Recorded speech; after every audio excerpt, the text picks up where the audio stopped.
Hello students. आज का हमारा टॉपिक है introduction to accounting and types of accounts. तो चलिए आज का क्लास स्टार्ट करते हैं। तो सबसे पहले ये जानना ज़रूरी है कि अकाउंटिंग होता क्या है। अकाउंटिंग जो है वो है एक बिजनेस का language. Accounting is the language of a business. ठीक है, बिजनेस का एक लैंग्वेज होता है अकाउंटिंग, जिसमें ये बताया जाता है कि बिजनेस किस तरह परफॉर्म कर रहा है। मतलब बिजनेस में प्रॉफिट हो रहा है या लॉस हो रहा है, या फिर बिजनेस में किससे पैसे लेने हैं या किससे पैसे देने हैं।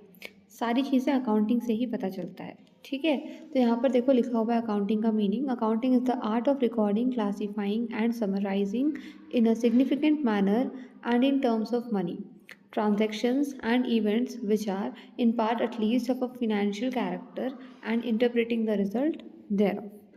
तो इसका कहने का मतलब ये है कि अकाउंटिंग जो है वो क्या है, एक आर्ट है। It is an art. अब किस चीज़ का आर्ट है? चीज़ों को रिकॉर्ड करने का आर्ट है।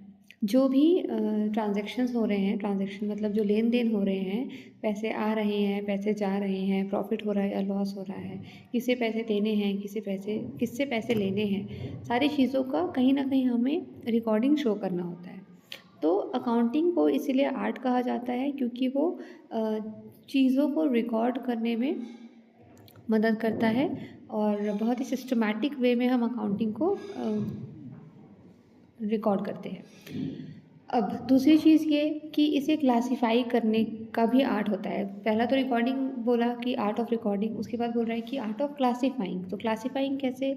हर एक चीज़ों को क्लासिफाई करना पड़ता है इसमें कि कितने लोगों से पैसे लेने हैं, तो सारे जिन जिन जिन लोगों से पैसे लेने हैं उन सारे लोगों का एक जगह रिकॉर्ड कर रहे हैं डेटा। जिनको पैसे देने हैं उन सारे लोगों का एक जगह रिकॉर्ड कर रहे हैं डेटा, और क्लासिफाई कर दिया ऐसे किससे लेने हैं किससे देने हैं।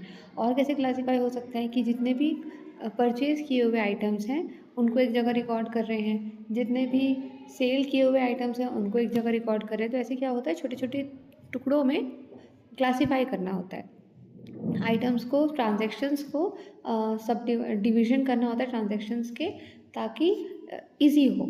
ठीक है, देखने में, पढ़ने में, समझने में इजी हो, पता चले कि बिजनेस जब कैलकुलेशन हो लास्ट में at the end of the year तो समझ आए कि हाँ कहाँ पे क्या क्या चीज़ें लिखी हुई है। लास्ट में लिखा हुआ है समराइज़ करना पड़ता है। तो art of summarising, art of summarising कैसे कि हाँ, जब इतने डिटेल्ड फॉर्म में हर चीज़ों को रिकॉर्ड करते हैं, क्लासीफाई करते हैं, तो जाहिर सी बात है एक छोटा सा समराइजेशन भी ज़रूरी होता है। लास्ट में एक छोटा सा समराइज़ करना कि पूरे साल भर में जितने भी ट्रांजेक्शन्स हुए हैं उसका एक समरी क्या निकल के आ रहा है। तो इसलिए अकाउंटिंग को बोला गया है कि accounting is the art of recording, classifying and summarising. ठीक है, इन अ सिग्निफिकेंट मैनर, मतलब इसको बहुत ही प्रॉपर तरीके से रिकॉर्ड किया जाता है, बहुत ही सिस्टमैटिक वे में रिकॉर्ड किया जाता है। और जो भी चीज़ें रिकॉर्ड होती हैं that will be in the terms of money, मतलब जो भी चीज़ें रिकॉर्ड होंगी वो सिर्फ और सिर्फ पैसों से रिलेटेड जानकारी ही हम उसमें रिकॉर्ड करेंगे। ठीक है, यहाँ तक तो आप लोग को समझ आ गया होगा। और जब प्रॉफिट या लॉस पता चल जाता है कि प्रॉफिट हो रहा है या लॉस हो रहा है, जो कुछ भी पता चलता है, ये बहुत ज़रूरी है कि प्रॉफिट या लॉस पता चलने के बाद उसे यूज़र्स तक पहुंचाया जाए, उस इन्फॉर्मेशन को यूज़र्स तक पहुंचाया जाए। अब अकाउंटिंग के यूज़र्स कौन होते हैं? देखो, एक्सटर्नल यूज़र्स होते हैं और इंटरनल यूज़र्स होते हैं। किस टाइप के यूज़र्स होते हैं अकाउंटिंग के? यहाँ पे आप लोग को दिख रहे होंगे यूज़र तो फाइनेंशियल इन्फॉर्मेशन। तो जो भी प्रॉफिट या लॉस की जानकारी है, जो भी ट्रांजैक्शंस की जानकारी है, ये बहुत ही ज़रूरी होता है कि जो यूज़र्स हैं बिजनेस के उन तक ये बात पहुंचाई जाए। जैसे इंटरनल यूज़र्स में ओनर्स आ जाएंगे, board of directors, partners, managers, officers. External users में इन्वेस्टर्स, लेंडर, सप्लायर्स, गवर्नमेंट और कस्टमर्स या फिर एम्प्लॉयज़। तो ये सारी चीज़ें जो भी चीज़ें हम, जो भी एक्टिविटी हम बिजनेस में परफॉर्म कर रहे हैं उसका एक समराइज्ड फॉर्म में रिकॉर्ड करके उसे हमें किसको बताना होता है? यूज़र्स को बताना होता है, क्योंकि उनका भी बहुत ही इंपॉर्टेंट रोल होता है बिजनेस के अंदर।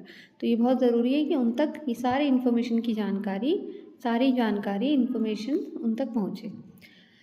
ओके, तो अब हम बात कर लेते हैं कुछ बेसिक अकाउंटिंग टर्म्स के बारे में। देखो, अभी आप लोग बहुत ही अच्छे से, बहुत ही डीपली अकाउंटिंग के बारे में समझने वाले हैं, जानने वाले हैं। तो ये बहुत ही ज़रूरी है कि कुछ अकाउंटिंग के जो टर्म्स होते हैं, बेसिक टर्म्स, जो कि बार बार रिपीट होंगे, बार बार आपको सुनने को मिलेगा, उन सारे टर्म्स को हम कुछ इंपॉर्टेंट टर्म्स को हम समझ लें कि उसको अकाउंटिंग में क्या बोला जाता है, अकाउंटिंग की भाषा में क्या बोला जाता है, क्या नाम होता है अकाउंटिंग की भाषा में उसका। तो जैसे कि सबसे पहले लिखा हुआ है, आप लोग देख पा रहे होंगे, बिजनेस ट्रांजैक्शन। तो बिजनेस ट्रांजैक्शन मतलब वही पैसों से रिलेटेड जितने भी लेन देन हुए हैं, लेन देन करने को ही हम बिजनेस ट्रांजैक्शन बोलते हैं। ठीक है। उसके बाद है कैपिटल। कैपिटल का मतलब क्या होता है कि बिज़नेस स्टार्ट करने के पहले जो भी जमा पूंजी बिज़नेस स्टार्ट करने के लिए लगाई जाती है उसे हम कैपिटल कहते हैं।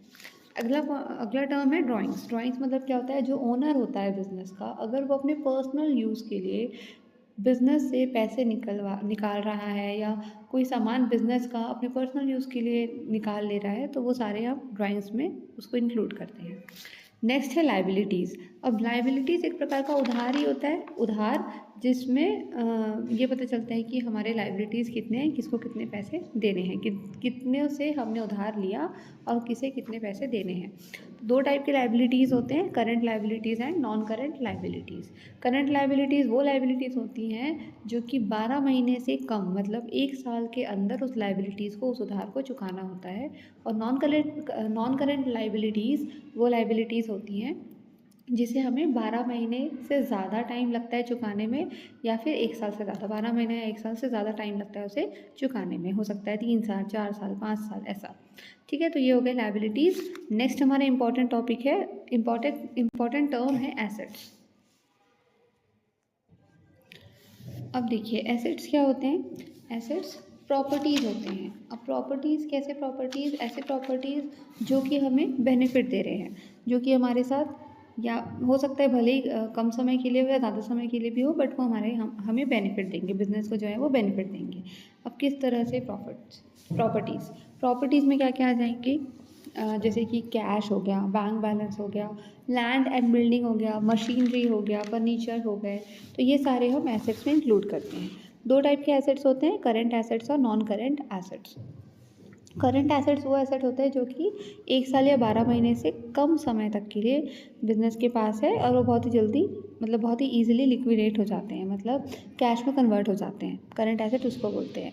और नॉन करंट एसेट वो एसेट होते हैं जो कि लंबे समय तक के लिए बिजनेस के आसपास रहता है। जैसे कि अगर मैं करंट एसेट की बात करूँ तो कैश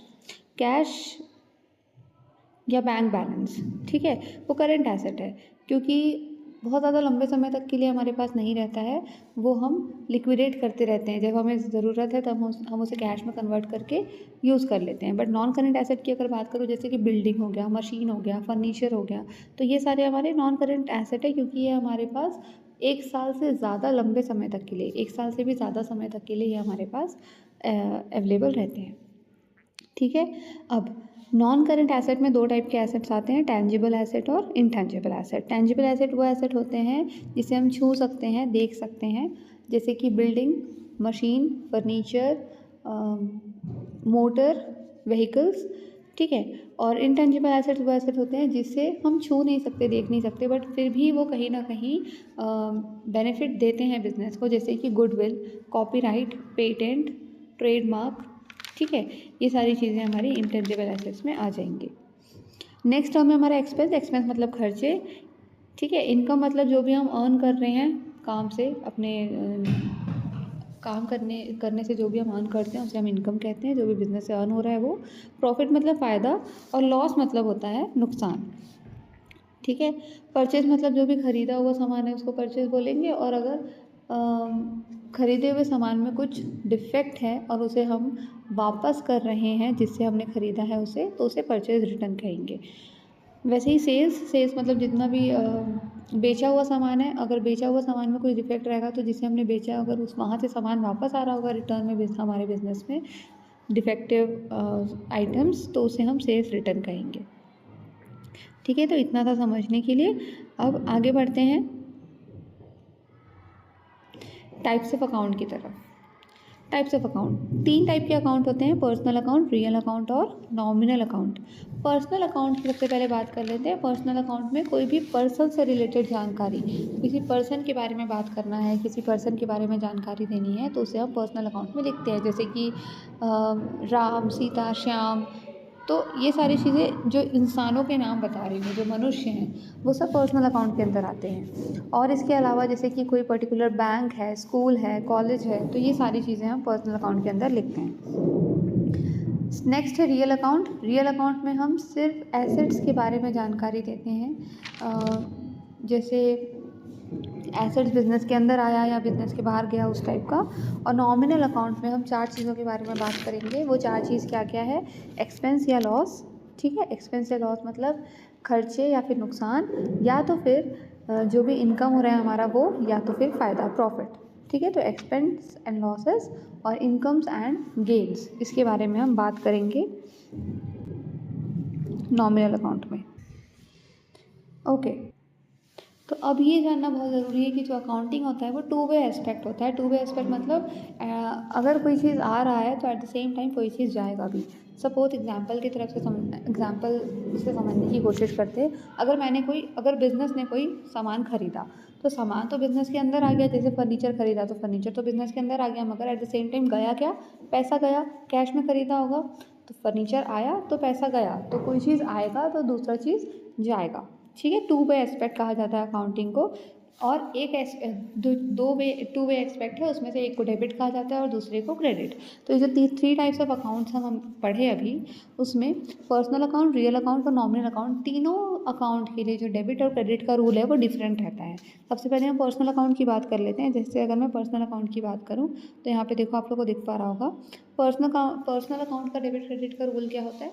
डेबिट हम सारे रिसीवर्स को करते हैं और क्रेडिट में हम सारे गिवर्स का नाम लिखते हैं। सपोज 2 पर्सन हैं, पर्सन ए और पर्सन बी। अगर ए बी से पैसे लिया तो जो ए होगा वो रिसीवर होगा, इसलिए उसको डेबिट में लिखेंगे, और जो बी होगा वो गिवर होगा, इसलिए उसको हम क्रेडिट में लिखेंगे, ठीक है। ये हुआ पर्सनल अकाउंट का डेबिट क्रेडिट रूल। अब मैं रियल अकाउंट की बात कर लेती हूँ। रियल अकाउंट के हिसाब से डेबिट और क्रेडिट का रूल होता है debit what comes in, credit what goes out. मतलब जो भी बिज़नेस के अंदर आने वाली चीज़ें होंगी उसे हम डेबिट करेंगे, और जो भी बिज़नेस के बाहर जाने वाली चीज़ें होंगी उसे हम क्रेडिट करेंगे। जैसे कि परचेज़ कर रहे हैं तो फर्नीचर परचेज़ किए, फर्नीचर बिज़नेस के अंदर आया, ठीक है। और क्या गया? पैसा बाहर गया, तो फर्नीचर को हम डेबिट में करेंगे, और पैसा जा रहा है इसलिए उसे हम क्रेडिट में लिखेंगे। तो ये हुआ रियल अकाउंट का डेबिट क्रेडिट का रूल और एग्जांपल। वैसे ही हम नॉमिनल अकाउंट की बात कर लेते हैं। नॉमिनल अकाउंट में डेबिट क्रेडिट का रूल होता है डेबिट हम सारे एक्सपेंसेस और लॉसेस को करते हैं, जैसे कि सारे खर्चे और नुकसान जितने भी होंगे उसे हम डेबिट में लिखेंगे, और क्रेडिट में हम सारे इनकम और प्रॉफिट जो भी हम अर्न कर रहे हैं और जो भी हमारे फ़ायदे हैं उसे हम लिखेंगे क्रेडिट में। तो ये था 3 टाइप्स ऑफ अकाउंट और उनके रूल्स, डेबिट क्रेडिट के रूल्स। इसमें अगर आप लोगों को कोई भी डाउट होगा तो आप लोग बेशक पूछ सकते हैं, उसे हम ऑनलाइन डाउट क्लासेस में क्लियर कर देंगे। Thank you.